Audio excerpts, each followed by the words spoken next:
Welcome to SP homemade masala. நம்ம SP homemade மசாலாவில் இன்றைக்கி சத்து மாவு ரெசிபி எப்படி செய்கிறதுன்னு பார்க்கலாம். நம்ம சத்து மாவு செய்கிறத பற்றி பார்ப்போம் வாங்க. 2 டம்ளர் பால் ஊற்றிக்கிட்டேன். நான் பால் நல்லா கொதிக்கட்டும். அதுக்கு முன்னாடி ஒரு 3 ஸ்பூன் நான் சத்து மாவு எடுத்துருக்கோம். சத்து மாவு கொஞ்சம் தண்ணி ஊற்றி லிக்யூடாக கலக்கிக்கலாம், கட்டிப்படாமல்.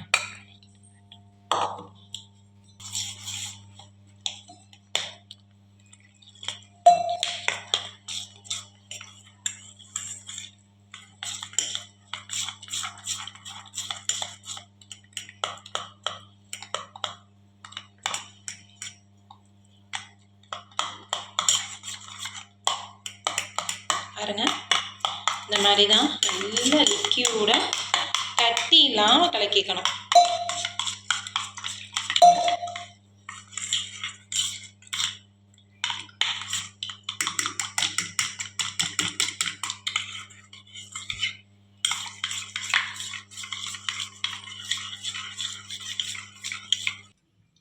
இப்போ பாருங்கள், பால் நல்லா சூடாயிட்ருக்கு. பால் நல்லா கொதித்த உடனே இதை நம்ம அதில் ஊற்றி அப்படியே கிண்டிகிட்டே இருக்க வேண்டியதுதான்.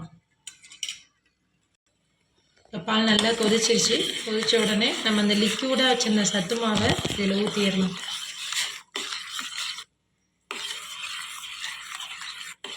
ஊற்றிட்டு கொஞ்ச நேரம் நம்ம அப்படியே கிண்டிகிட்டே இருக்கணும். அப்போ தான் கட்டிப்படாது. பாருங்கள், நான் ஒரு 3 ஸ்பூன் தான் சத்து மாவு எடுத்தேன். ஆனால் எவ்வளோ கஞ்சி வருதுன்னு.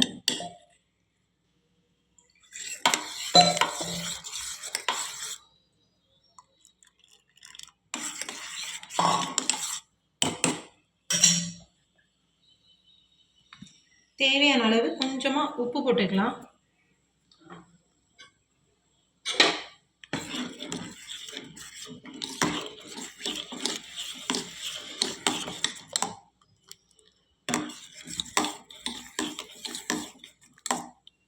லிக்யூடாக வேணும்னா லிக்யூடாகவும் குடிக்கலாம். இல்லை பிள்ளைங்களுக்கு கொஞ்சம் அப்படியே கெட்டியாக இருந்தால் தான் ஸ்பூனில் எடுத்து சாப்பிட்றாங்க அப்படின்னாலும் நீங்கள் அப்படியே இதை கொஞ்சம் நேரம் அப்படியே நம்ம கிளறிக்கிட்டே இருந்தோம்னா அப்படியே அது கெட்டியாகவும் ஆகிடும்.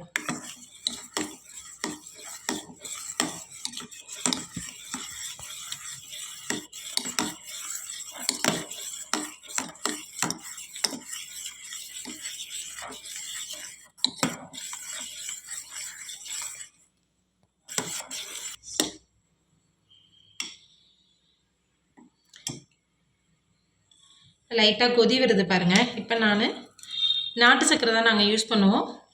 நாட்டு சர்க்கரை நமக்கு தேவையான அளவு நாட்டு சர்க்கரை போட்டுக்குவோம். நீங்கள் நாட்டு சர்க்கரை இருந்தால் நாட்டு சர்க்கரை யூஸ் பண்ணலாம். ஒயிட் சுகர் வேணும்னாலும் ஒயிட் சுகரும் யூஸ் பண்ணிக்கலாம்.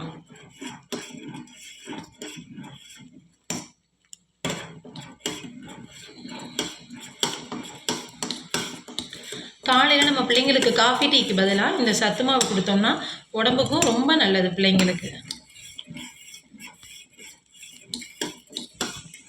அவ்வளோதாங்க, நம்ம சத்து மாவு ரெடி. இது வரைக்கும் நம்ம சேனலை பார்த்துட்டு இருந்ததுக்கு ரொம்ப நன்றி.